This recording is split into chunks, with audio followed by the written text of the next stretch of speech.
بسم اللہ الرحمن الرحیم حسبنا اللہ نعم الوکیل نعم المولا و نعم النصیر الہی انطقنا بالہدا و الہمنا بالتقوی۔ عزیزان محترم، ذی الحج کا مہینہ دعا و مناجات و عبادت کا مہینہ ہے۔ ذی الحج مہینے کا آغاز امیر المؤمنین علی ابن ابی طالب و فاطمہ الزہرا سلام اللہ علیہا کے عقد سے ہوتا ہے۔ بہت مبارک دن ہے، خداوند متعال کی برکات و رحمات نازل ہوتی ہیں۔ اسی مہینے میں 7 ذی الحج کو امام محمد باقر علیہ السلام کی شہادت ہے۔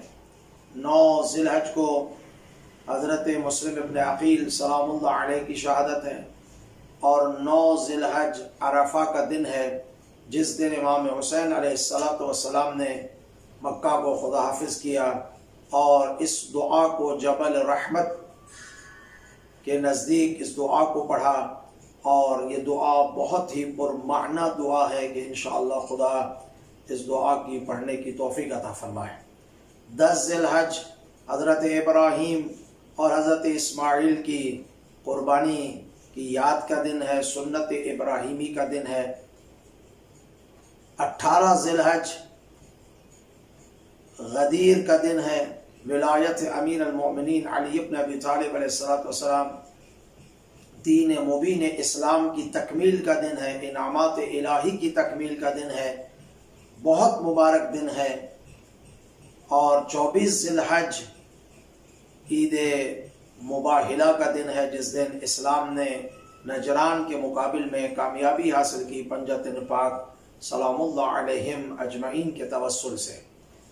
تو خداوند متعال ہم سب کو ذی الحج کے مہینے میں عبادات، مناجات، دعا، تقرب، توسل کرنے کی توفیق عطا فرمائے، اور خاص کر کے عرفہ کا دن اور 18 ذی الحج جو بہت ہی مبارک دن ہے، انشاءاللہ ان دنوں میں ولایت امیر المؤمنین علی ابن ابی طالب علیہ السلام اور دعا عرفہ پڑھنے کی توفیق عطا فرمائے۔ اس مہینے میں ایک خاص نماز ہے جو پڑھنی چاہیے، اور اس نماز کی بہت زیادہ اہمیت کو بیان کیا گیا ہے کہ اس نماز کا ثواب یہ ہے کہ اگر کوئی شخص کسی بھی وجہ سے حج پہ نہیں جا سکتا، مالی تعاون نہیں ہے، استطاعت نہیں ہوئی، لیکن وہ حج کا ثواب حاصل کرنا چاہتا ہے، تو بیان کیا گیا ہماری روایات میں کہ اگر کوئی حج پہ نہیں جا سکتا اور حج کا ثواب لینا چاہتا ہے تو اسے چاہیے کہ وہ پہلی ذی الحج کی رات سے لے کر 10ویں ذی الحج کی رات تک، یعنی یہ ابتدائی 9 دن 10 رات ہو جائے گی، ان میں اس نماز کو پڑھے۔ تو جو اس نماز کو پڑھے گا پہلی ذی الحج سے 10 ذی الحج کی رات تک، اس کو خداوند متعال حج کا ثواب اس کے نامہ اعمال میں تحریر فرمائے گا۔ تو عزیزان محترم، آئیے، یہ بہترین نماز ہے اور اس کا ثواب اتنا امپورٹنٹ ہے، انشاءاللہ ہم غافل نہ ہوں اور اس نماز کو پڑھیں۔ مختصر نماز ہے، طولانی نماز بھی نہیں ہے۔ اس نماز کا طریقہ یہ ہے کہ 2 رکعت نماز ذی الحج پڑھتا ہوں یا پڑھتی ہوں قربتاً الی اللہ۔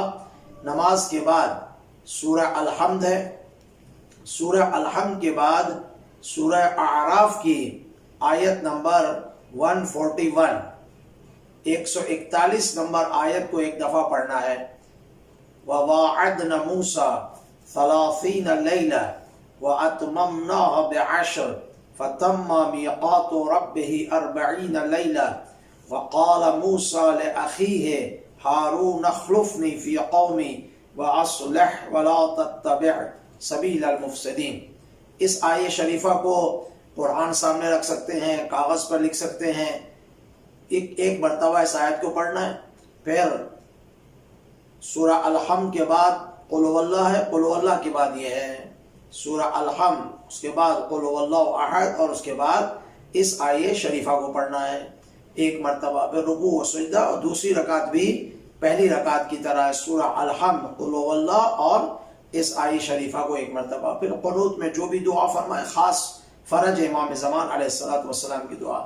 تو امید ہے پروردگار عالم ذی الحج کے مہینے کی یہ خاص نماز ہمیں پڑھنے کی توفیق عطا فرمائے، اس نماز سے توسل پیدا کرے، تقرب خداوند متعال حاصل کریں اور حج کا ثواب اپنے نامہ اعمال میں تحریر فرمائیں انشاءاللہ والحمدللہ رب العالمین۔